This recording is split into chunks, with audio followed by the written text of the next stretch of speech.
Welcome to the Future of Solar Photovoltaics podcast. My name is Vikram Kumar. We are now being listened to in over 91 countries. We're getting a tremendous following in the utility scale and engineering sector, in solar, in batteries, in EVs, in grid connection, specifically in solar EPC, O&M and development. Today I've got the absolute pleasure of having one of the best O&M specialists in the industry with probably close to 40% market share in large-scale O&M, following on from Mr. Clark Frost yesterday and the Heathcote Holdings team, who are one of the major contractors from Cleveland Solar Farm. So today I've got the absolute pleasure of welcoming Mr. David Mack to our podcast. David, welcome. Good to be here. Thanks for having me. Fantastic. Do you want to start by introducing yourself, by speaking about your early life, your background? Yes, no problem. I'm David Mack. I'm the CEO of a group of companies that provide services to utility scale solar across the UK, Ireland and the USA. I began early life being surrounded by renewable energy. My parents, grandparents were very interested and relatively pioneering at the time in supporting wind and then solar, landfill gas off opportunities that were found on my family farm. And I think wind was something that was sort of stuck in my mind from an early age because unfortunately during a fight for a 4-turbine wind project on our family farm in North Norfolk, my mum passed away, and then my dad focused his efforts on making sure that his farm business was working, and myself and my other 3 brothers were looked after okay. So it almost felt like a pivotal thing in my life where I thought something my mother and father had wanted to do. My mother was no longer there. My dad had to forget that because he had his other focuses. So I always remembered that, and then once I was old enough to start to think about career options, and during my university life, where funnily enough I studied music, not renewable. A slight tangent off into renewable energy, but I started looking at opportunities for wind. In doing that, found opportunities to develop solar as well, and developed and delivered a number of wind and solar projects, all pretty small scale, certainly by today's standards, but and that led us to the point where we started Everblue in 2015, and then that's when we got into the operation and maintenance side of business. But that's, I suppose, a brief summary of the journey that took me from childhood to solar. Bereavement's a terrible thing. I'm sorry to hear that. Think you know someone, and then you really get to know them, and your whole perspective changes. I want to ask you specifically, how old were you when you with the unfortunate passing of your mother, and what did you do in terms of education? When did you get into music? Why did you drop out of music? And when did you decide you want to get into wind turbines? So my mother passed away when I was 8, so quite young. She was only 33. And I suppose, as I said, the trigger for me being interested in renewables was that the memory of her and my father pursuing wind. I was old enough at 8 to remember some of those conversations and meetings they were having and their excitement around it. So ingrained in my family history, that was something my mum believed in.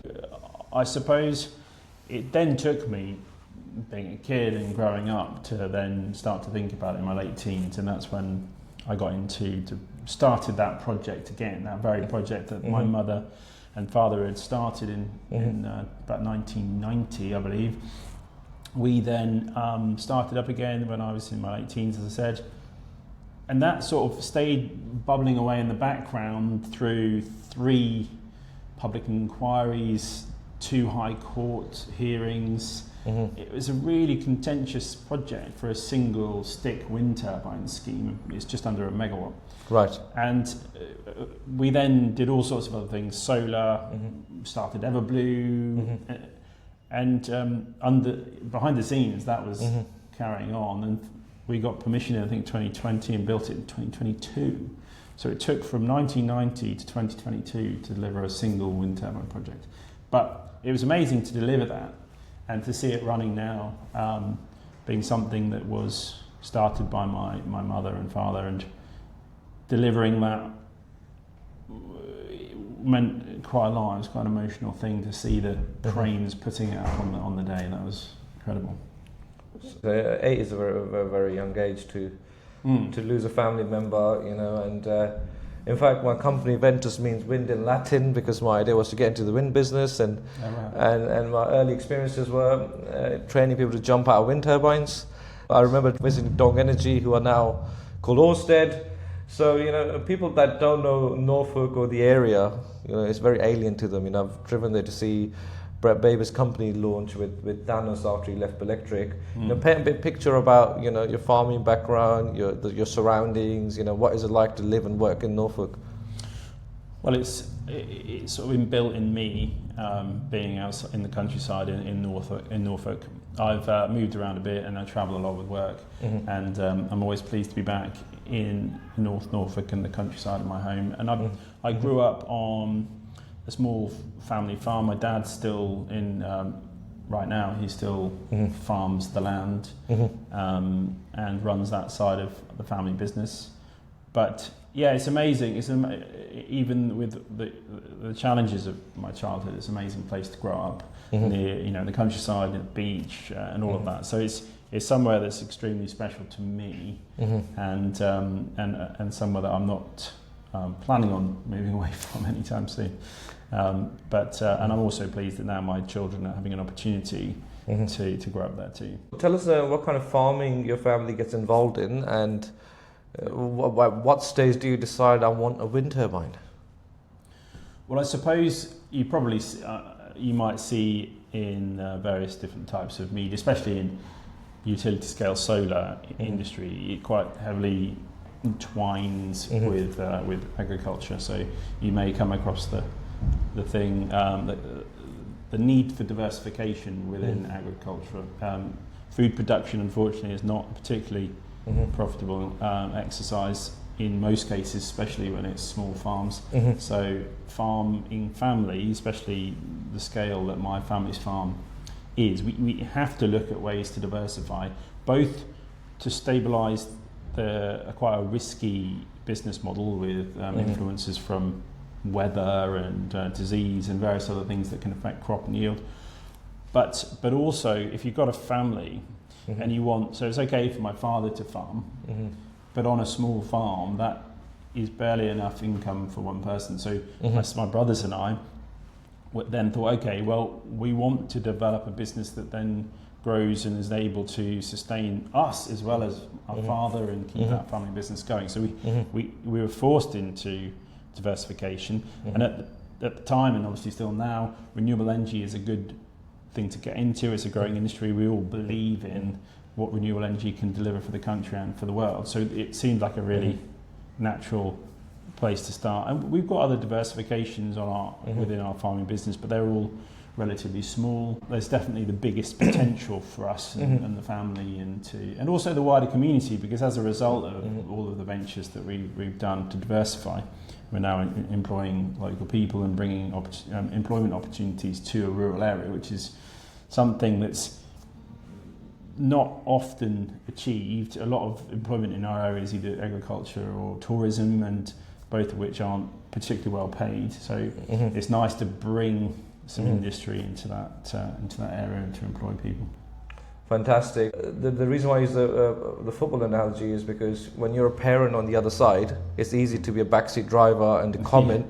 But when you're coaching or playing, you see a different side of it. And I tie this point to NIMBYism, you know, because in a lot of papers you read a lot, you hear a lot of people in the pub talking about, you know, we need to protect the countryside, we need to keep the land for farming. But if there are no farmers in business, who's going to do the farming? Yeah. So we need to protect the countryside, but you know, how do you deal? Why did you end up in the High Court over a wind turbine, and how do you deal with the concerns about biodiversity and protecting the countryside and not using prime agricultural land for solar? It's a good question. It's quite complex. It's something that I'm relatively passionate about, and I'm not one of those people really that is saying, at all costs deliver solar and wind. I do think it's a balance, and I've been through the planning system a number of times with renewables and also other types of projects, and it is a balance. You need to make sure that the scheme that you're delivering is not adversely impacting people's lives. You know, I'm a big fan of solar development, but there are occasions where perhaps solar is put in the wrong place, and it, you know, when it is put in the incorrect place from a society perspective, you know, you try and objectify, if that's the right expression, landscape impact, visual impact, environmental health when it comes to noise and smells, and you try to try and objectively assess that when you're in planning, but it's really difficult to do, and it's difficult to get right, especially from, as I said, a community perspective. So I'm really conscious of sensitively locating any infrastructure, whether it's solar, wind, or otherwise, because if you don't do it, it creates. I think wind got it wrong. Wind created an environment where the Conservative government decided a policy that effectively banned it, and that was because I think that developers just pushed it too hard and put wind in the wrong locations and created a negative atmosphere around wind across the whole country, which meant that the Conservatives thought, okay, well, we're going to put something in place now to gain votes, but at the detriment of the wind industry, which I still think is a good industry that should be promoted. And I just worry that we're doing the same thing with some solar farms. But going back to our wind project, clearly ending up in High Court is not something that happens within a site that's not contentious. Yeah. There were lots of people that didn't want wind in North Norfolk. There was an anti-group. But part of the thing that drove me, even though I'm passionate about locating wind and solar in the right locations, the thing that really drove me to say, I'm not stopping, we're going to go through these processes, we're going to fight, we're going to carry on, was that I felt like I'd got the right location. Right. There's a lot of people that were worried about change, and that's something that's inbuilt in all human beings. I think most people get used to their environment and they don't want it to change. They want to see the same view. And if something goes into planning, they worry, is it going to be too noisy? Is it going to cause all sorts of detrimental things to my health? There's a lot of very interesting objections that came out of the woodwork when we put the application in, including, you know, being a navigational aid to aircraft, to like people would. These are things where people were convincing themselves, probably through searching on the internet, that this wind project was going to cause these problems to them. That was horrible to see, but I needed to get to the point where we delivered it, so that everyone could see it wasn't as bad. We were locating it in the right place. It wasn't going to cause some problems. And I keep, you know, now and again asking the local authority whether they've had any comments, and there's just been nothing. Everyone's accepted it. Some people that live in the village say to me, and this is genuine, when are you going to build that project? Right. It's already over there. It's already built. So it's interesting. I'm really passionate about the correctly locating projects, and that is a difficult thing to achieve, and I think it's even more difficult as we go towards more and more NSIP projects. I see the communities being surrounded by solar, you know, circling villages. I do ask myself, I mean, obviously I'm a big believer in solar, so don't let this statement make you think otherwise, but I'm very concerned about those projects turning communities against renewable energy. And I think now, given what's happening in the world, this is the very time we need to make sure that communities in the UK and globally, but in the UK, are really on board with self-sufficient, self-generated power in the UK. And I think renewable energy's got a big part to play in that. So we don't want to make it political. We don't want to make it political, but at the same time, I think being paralyzed by fear and inaction is also not something that I look up to. Because if you again look at the football analogy, in Wembley Stadium you can have 80,000 fans, you know, a third of them could be shouting abuse, you know, and they could be louder than the ones that are actually supporting, but there's only 22 players on the pitch, and plus the subs. You know, and that's, if you put yourself in the shoes of the people that actually do things, you are on the receiving end of that abuse. And I researched a lot of podcasts. Lex Friedman, he's very talented. He did a podcast with the Prime Minister of India, and he says, criticize, but criticize after you have deep domain knowledge about something. Absolutely. Your criticism, if they're just backseat driving, even if you're a parent, if you're backseat driving, you can have a detrimental impact. No, you're constantly seeing in the media, on social media, a lot of incorrect information about renewable energy, and it's frustrating because I'm all for, as you said, I'm all for criticising, especially this new industry that's expanding really quickly. There are a lot of things that we could criticise and improve about renewable energy, but to see things in the media that are just completely untrue, it's just not helpful. And I agree with you. It's very easy to stand by, read a headline that says solar's bad because of X, Y, and Z, and then jump on the bandwagon and you just shout about it to your friends and social medias. It's easy to do that, but it's not that helpful.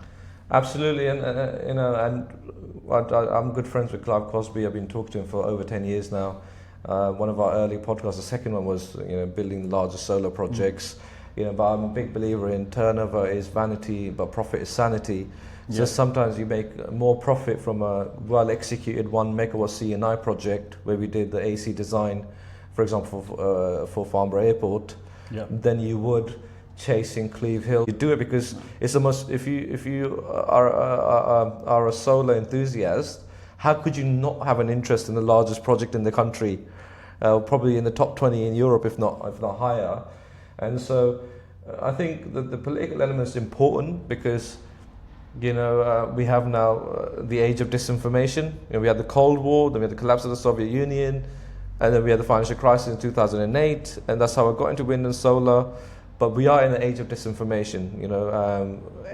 Energies, I still haven't got over the fact how big the industry is. Everything's driven by energy. We've got 2 energy wars literally happening right now in Ukraine and in Iran.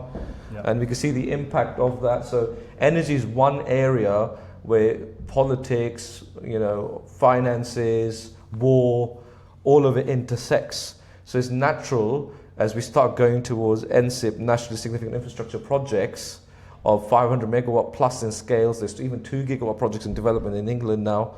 When we go to that level, because we need to make a dent.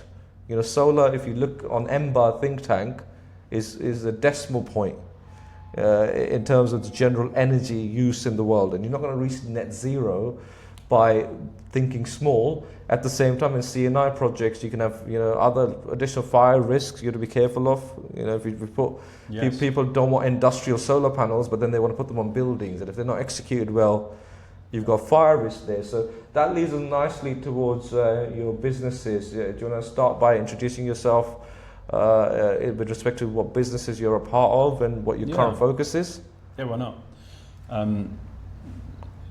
Part of our group, we've got 3 businesses that focus on delivering varying services to utility scale solar in the UK, Ireland, and the US. I'll run through them.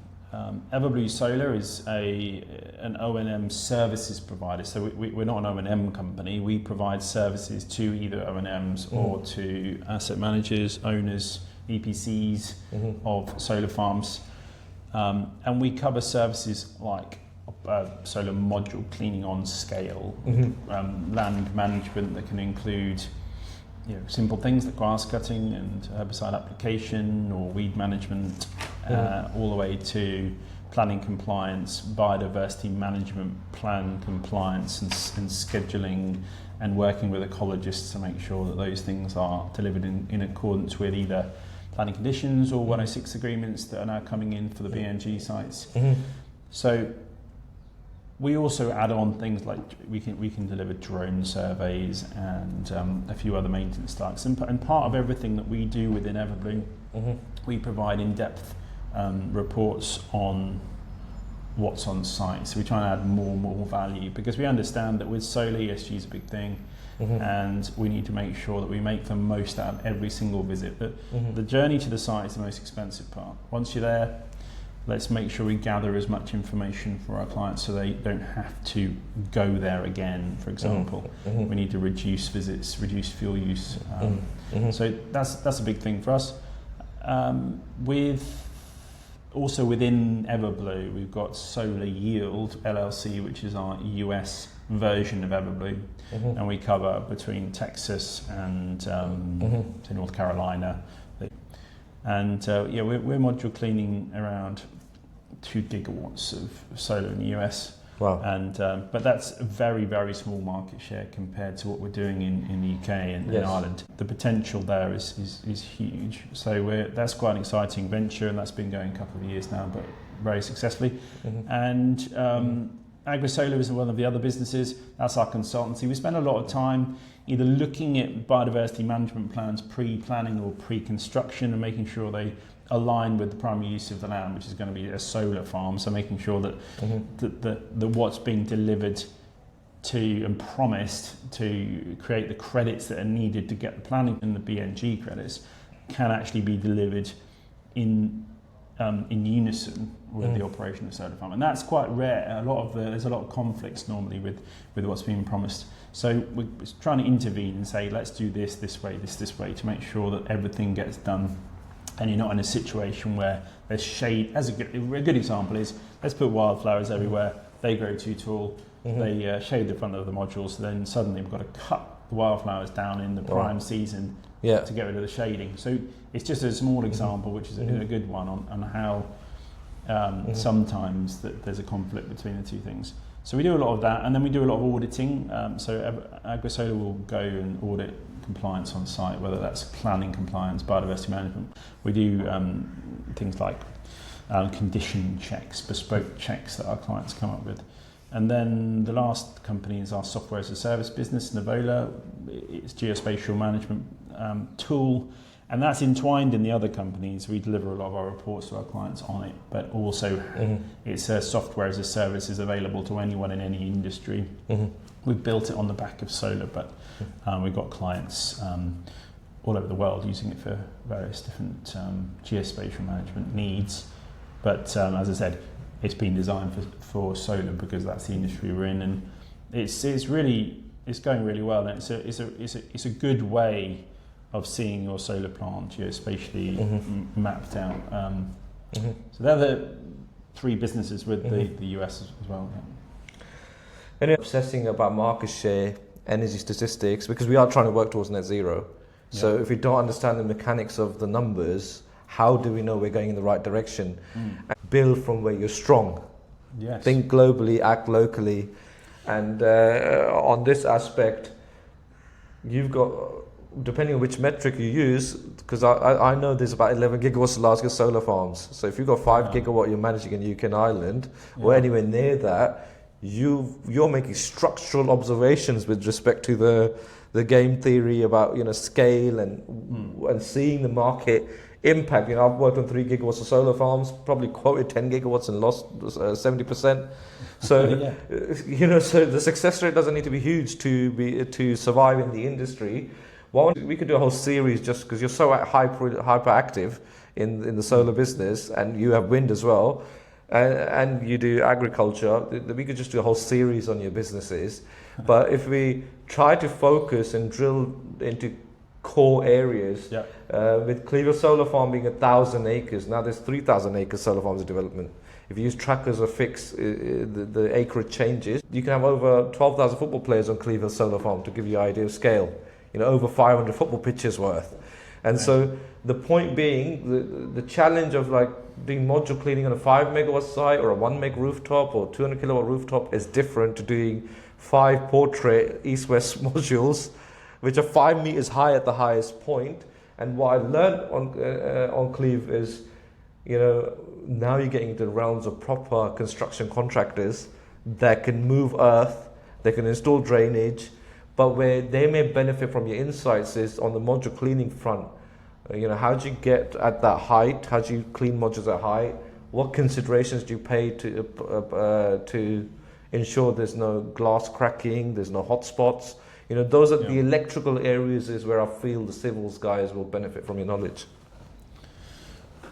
Well, ultimately, there are several sites that we've come across around the world that need a system outside of ours. Now, just coming back to the scale of Everblue and our market share and things, that we would and it hasn't been overnight.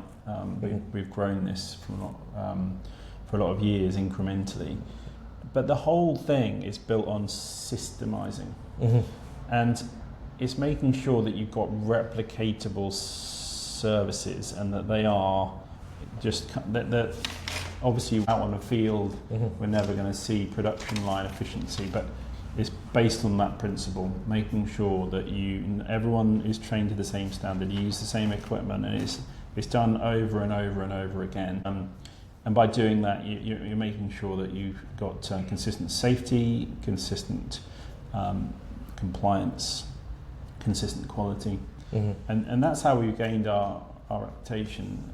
It's just doing things consistently over time, and then expanding in that way. And you can't expand. There's lots of people that try and expand when they have some success as a small business, and they fail. And it's because they haven't noted down the systems. They don't have a standard training package. They don't have a process for all of the different eventualities that you come across on a solar farm field. So that's what we've tried to achieve. And by no means is it perfect. We're still constantly working on systems. And in fact, we've got a system. We've got a head of systems, someone that just looks after those. And the reason I'm mentioning that is because sites like Cleve Hill, and there are many that we've come across in different countries that we've been asked to review, it just involves something that goes away from our standard approach. And we would go into if we were invited to do anything on a site like that, and we have been in the past, we would get our R&D team to look, okay, how can we do this? How can we make sure that we're compliant with the warranties, clean effectively, make sure it's safe and cost effective? I mean, that's one of the, obviously safety is a key driver, but cost is a big driver. And what do you mean by cost? Because if someone does module cleaning on the cheap and they crack 500,000 modules, that won't be very cheap. No, that's right. But there is a potential, I think, to deliver services on sites like Cleve Hill really cost effectively with the right solution. But the right solution is an engineering project. It's a year. It's hundreds of thousands of pounds investment to get it. But once you've got that tool that's been designed for that, then you could achieve quite cost-effective module cleaning, as an example. So there's solutions out there, and companies like Everblue we're able to deliver them, but it wouldn't be off the shelf. So I think by designing something slightly outside of the norm, you just open yourselves up. Any developer will open themselves up to increased costs. So if the last thing you want to do is say, okay, well, the O&M cost as a standard is this for a solar farm in the UK, and then go and build Cleve Hill and expect it to be the same. So it's not going to be. I'll go down my own rabbit holes. I've been doing solar 14 years full time, and I've run into a couple of times at our networking dues, which are very well attended. We have our own network of about 156 people now. 20 or 30 of them turn up once a month, which is great for getting market intel, socializing with people. And I asked myself, module cleaning, how is this relevant to cabling? And then I'm researching with our teams in Switzerland and also some select contractors and suppliers, what are the DC safety risks in solar? And I was amazed when I invested a couple of grand in AI research over the last 12 months, that there's actually been fatalities from module cleaning because it's impossible to isolate modules without covering them with a blanket or some kind of polymer. When the sun's shining, you can have 1,000, 1,500 volt system, which cannot be isolated. So what tools have you developed to ensure people don't come into contact with DC electrocution? Well, I think I'll come on to that, but just generally speaking, one of my concerns around a solar farm is that it's not noisy typically.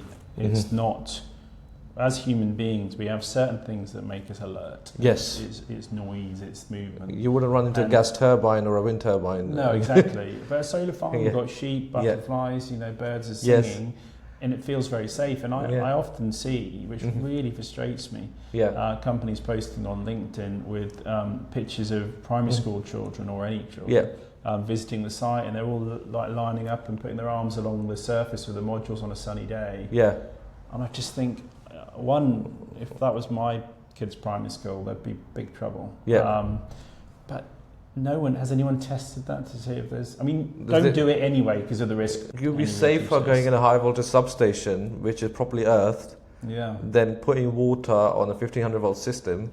And if there's insulation failure, under the right conditions, you can get a 1500 volt shock. So all of our health and safety team ensure that all of our teams are isolated from any possible leakage within our machinery, so that's all been designed in. And if there's any, because all of, I say 99 point something % of the module cleaning work we do is from a machine sitting in a cab and you're isolated. We do have to sometimes get out, and the teams have got hand poles to finish corners that are inaccessible and things like that. And they're all insulated at 33 kV insulated poles. And there's an absolute ban on touching any part of the solar panel with your hands. You often see people doing, look at the dirt on the panel. Look how nice it is. I just wouldn't touch that. There's Fortune 500 companies with brochures showing people with bare hands touching conducting material. Yeah, you can only have those stock image companies. They're all over there, people sitting on them and touching them and pretending to inspect them with children hanging on to them like this. It's just the wrong message, I think. It's the wrong message, but also, when I only worked at Honeywell for about 9 months. Honeywell is a company that performs very well, ex-forces, extremely disciplined. And in those 9 months, I was constantly visiting people that had an incident with safety at height. I had other colleagues in eyewear protection, hearing protection, respiratory issues. And one of the most memorable part is the underground and the waterways. They are familiar with invisible risks. If a worker's fainted and you chase after them without doing gas detection, there could be odorless gas underground, which can lead to a fatality. And solar is similar. The risk is even less obvious than going in an underground tunnel, because it's a high voltage system connected to 33 kV transformers or 11 kV. In the case of NSIP projects, 400 kV. And if the earthing design fails for whatever reason, because even well-designed systems can fail, you can have a 33 kV earth potential rise. And these are things I didn't know before. These are things I'm learning. So I think solar has a long way to go to industrialize the attitude towards safety. I think wind is an industry that's been around longer in the UK and also across the world, and has unfortunately had a huge number of injuries and fatalities. And I think often, which is unfortunate, the driver for change is when people are injured. Yes. Wind has got a really highly regulated health and safety guidance and standards, and well regulated. And I think solar's much better now than it was when we got into solar operation and maintenance services 11 years ago. But there's still some improvements to make industry wide, in my opinion. My observation of wind is developed by huge companies like RWE, Ørsted, Vattenfall. These are almost state-led energy companies, E.ON, etc. And with solar, it's very capex heavy, low margin during construction, especially for the EPC.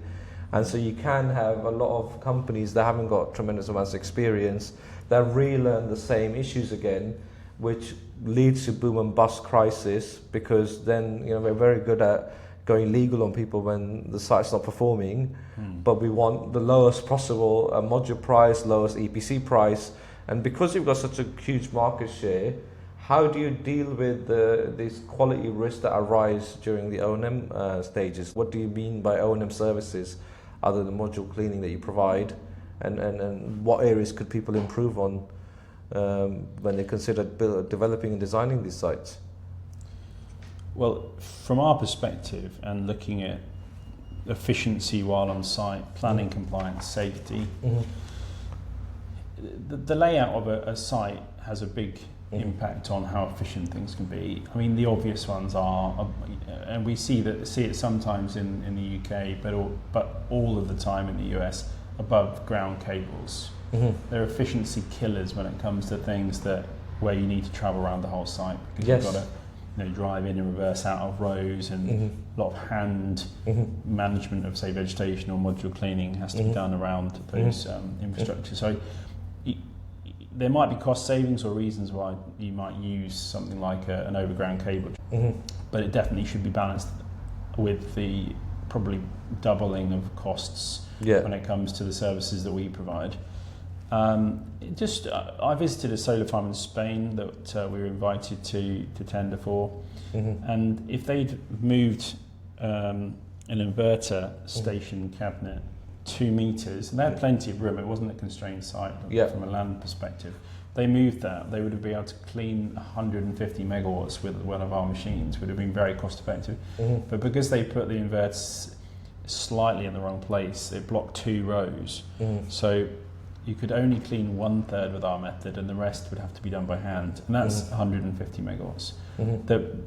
And because the rows are so long, it would be very difficult to use a robot because you wouldn't be able to get the water to it. So it would be a hand wash, and it's in southern Spain, which means that it's going to need to be cleaned multiple times. So the increased cost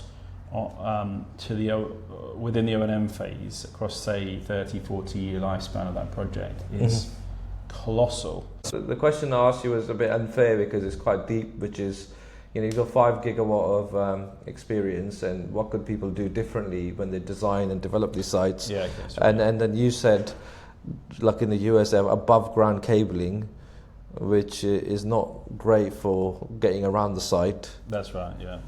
And then on top of what can people do better? Yeah, it's the promises that developers make.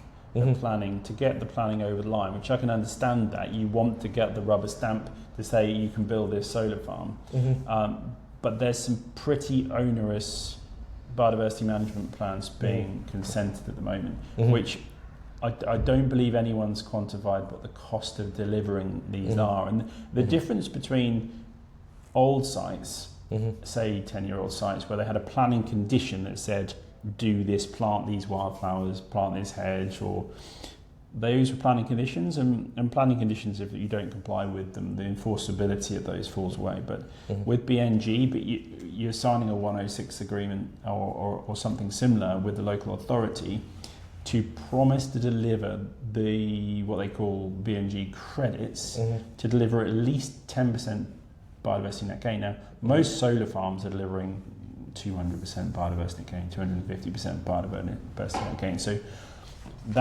those credits they're generating or promising to generate are put in the planning balance, and that's why the local authority have to secure the delivery of that legally. So now we're in this position where all solar farms that are consented post BNG adoption, which was 2 or 3 years ago, that are now being built today, are going to have huge costs when it comes to looking after all of these environmental promises they've made.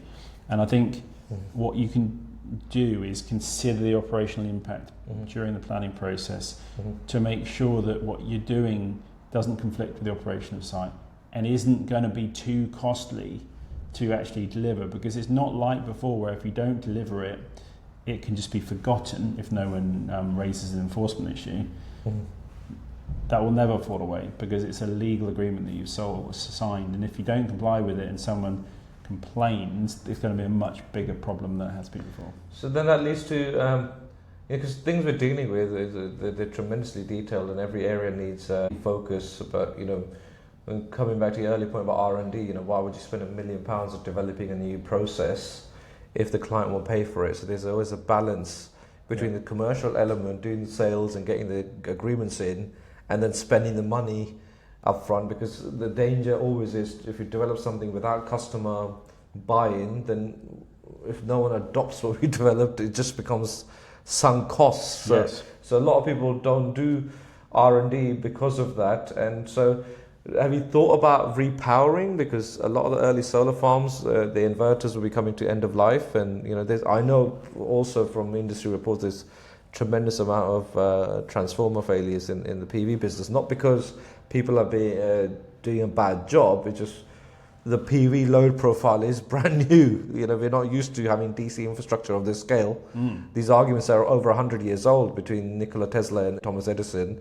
And the AC grid won the arguments, and now it turns out we need to keep the HVAC grid, but we need to grow the DC grid, which we don't have 100 years of industrial knowledge on. No. So what is your thoughts on repowering? Well, the arguably, obviously, a solar farm effectively is the electrical side of a solar farm. But that's the part we don't get involved with at the moment. We don't do any electrical maintenance, any testing. That's left to the O&Ms or other contractors. So we're delivering the bits around the edge that hopefully are equally as important. But everything's important.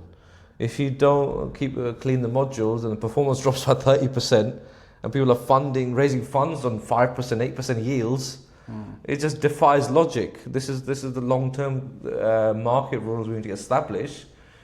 Yeah, it's really interesting when it comes to discussing module cleaning as a principle, because there's lots of people that say, well, they're self-cleaning, or that certainly was a message we were getting a few years ago. And then and it's then looking at how it's perceived in different regions. In the US, there it's much less frequent. In the UK, it's frequent because if you don't do it, you get a hardened dirt along the bottom edge, and you get lichen and moss growth. And lichen and moss growing is very difficult to remove, and it then causes hot spots on the modules. Wow. And it can cause longer term damage and reduction of longevity. So just keeping the modules fresh, like you would keep if you owned anything, you keep it in good condition. And so keeping the modules in a good order is the way we do it in the UK, and I do think that is the right way of doing it. Hotspots on modules, especially on commercial and industrial projects, that's a huge fire risk. And unlike a solar farm, where if a transformer fails, it might be in the middle of nowhere. There's a fire, you can go deal with it. If it happens on a massive warehouse, some of these warehouses can be several football pitches worth of rooftop space. And if there isn't alarms, there isn't process for monitoring, it could develop into a real life fire, which no one can switch off. You've got modular power electronics, which is also a developing infant industry. The research I've done over the last 3 years is I've learned that the PV safety is extremely misunderstood. And the reason why I asked you more challenging questions around repowering is because you've written in your notes that you've developed your own solar before. Yes. Yeah, we've there's a sister company to, there's Everblue's group, and then there's another company called Genetech, and that was the beginning of my renewable energy ventures. And that's where the kind of the vehicle we used to develop that wind scheme, and also we've developed a few other small solar farms between 2 megawatts and 14, I think is the biggest one we did. And those have all been purchased by other people and are now owned and operated by them. And we still have operation maintenance contracts, to deliver the services that we provide on those sites, but they're owned and operated by other people. Fantastic. And is there a reason why you stopped developing? Do you still develop solar farms? The last one I did was last year, I think, when it was all it was built last year, I believe. Just time flies by, doesn't it? But I think it was built last year. I don't have the resources and time to search for the little pockets of grid and to chase all of the DNOs or to get in all of it. That's too complex for me. We stopped when grid availability became a finite thing. That's the reason. Moving forward, do you want to mention about the solar roadmap and the UK task force, and also speak about your other businesses and where you want to take the direction of your own activities in the next year or so? Yeah, it was obviously an honour to be mentioned in the solar roadmap. It's amazing that the people that put that together felt that our story was a story they wanted to tell within within that document.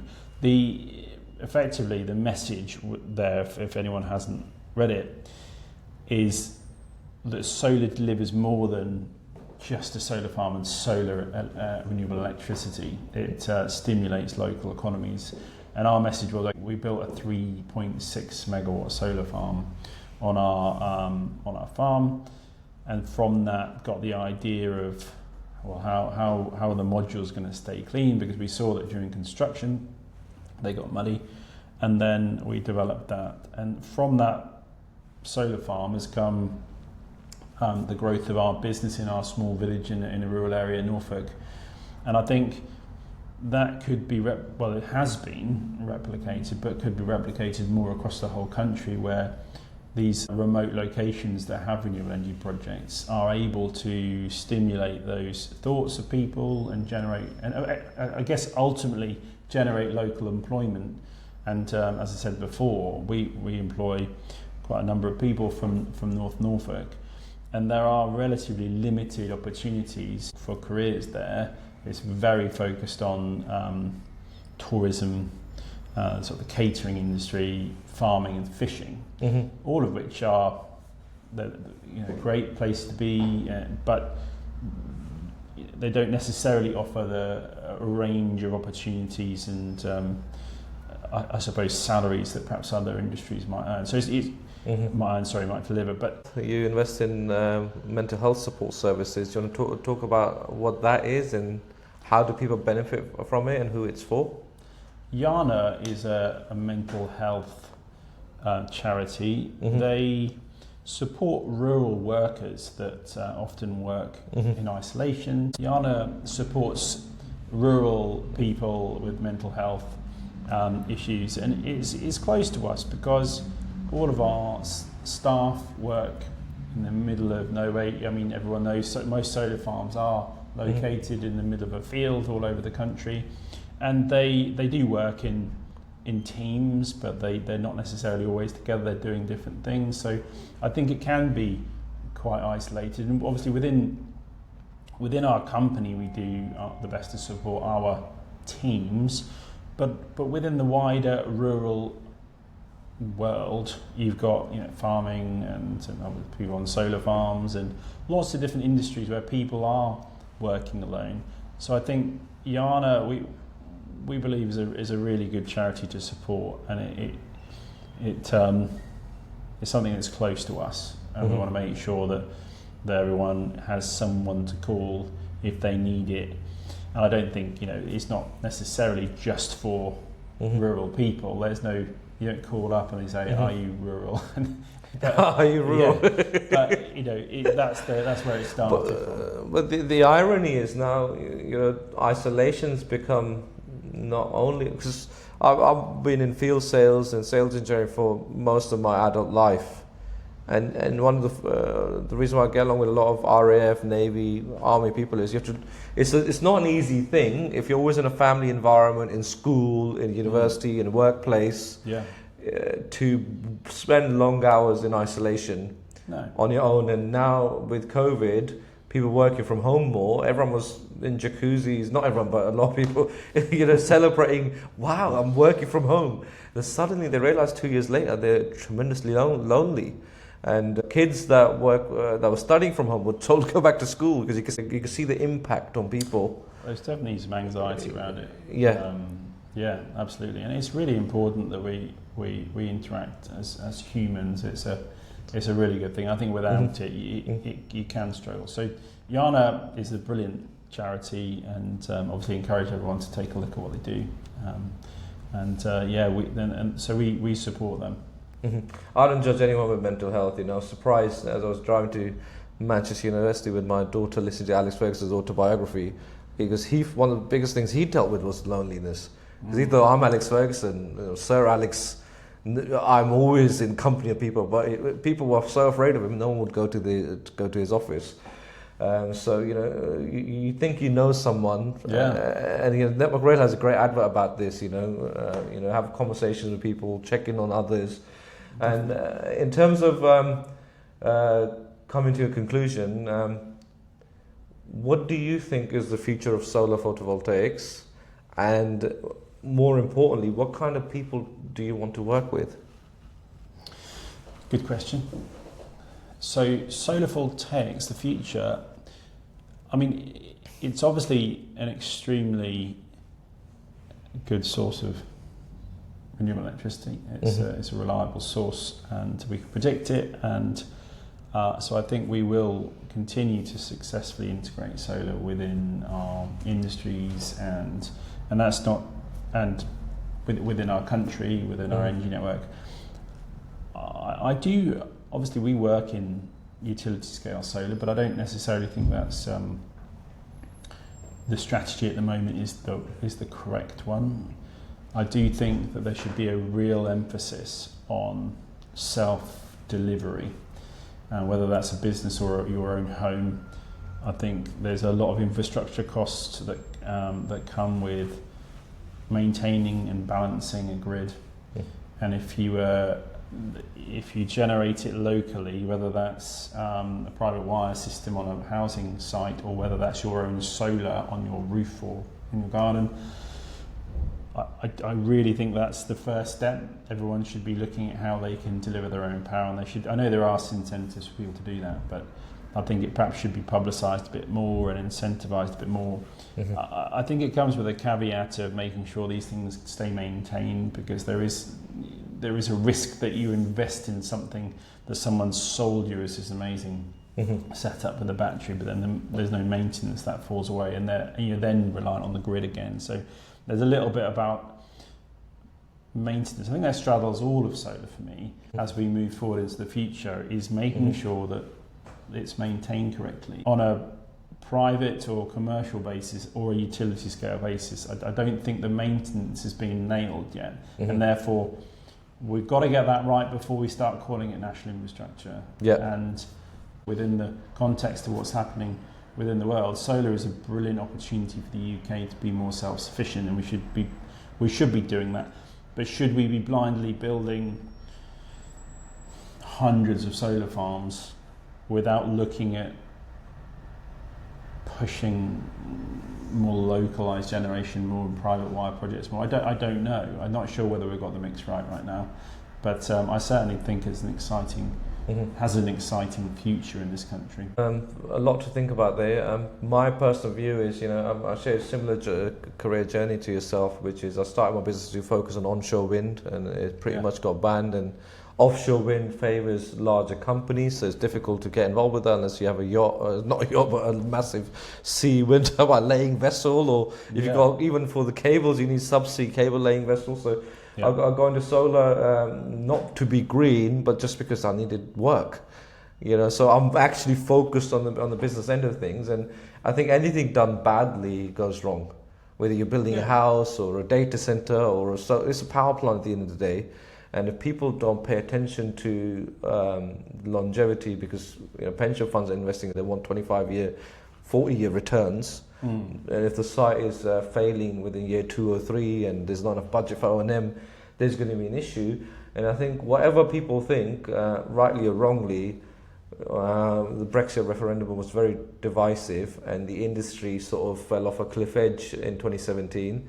But we are a small country every country is a small country in the general scheme of the world, but we're not the largest country in the world. And solar's now, I'm amazed. The reason why I've stuck at it for 14 years and expect to spend my career in solar is because I'm amazed as to the potential.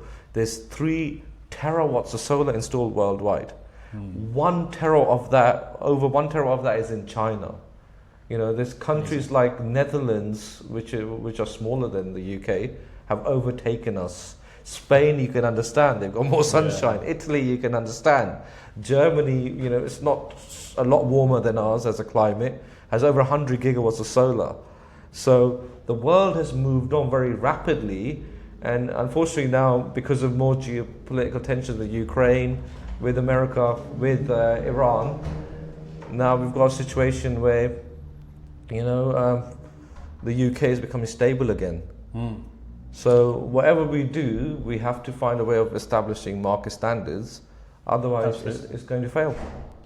And I don't think we can necessarily, it isn't a criticism from my perspective of the way things are now. It's a really fast growing industry and it's very new, and you've gone from pretty much zero to however many terawatts you said globally a second ago. 3 terawatts. 3 terawatts. So yeah. And that's been in a small amount of years, and it's not just about the deployment of that and the management of it, it's about the technology that's changed. If you look at the technology 15 years ago, now it's evolved, and all of that has happened in a short space of time. There's always going to be, excuse me, when that happens, there's always going to be problems. So no one should be, I'm not criticising anyone by saying things aren't right now. It's just the nature of fast expansion of an industry. But I go back to your question earlier about who you want to work with. I think we just need to make sure that everyone that I want to work with are people that can see that they can sit down and reflect on what they've done or what the industry have done or what their colleagues have done. And say, okay, well, we didn't get it right. Let's hold our hands up. But we are a growing industry, and we're all learning every day. We're learning really fast every day, actually. And how do we fix it, as opposed to blindly just pushing forward and not sort of reflecting on things that were not done correctly or were done correctly. I think it's really important that we have a constant self-reflection within this growing industry. And I think the people that are willing to do that are the ones we want to work with.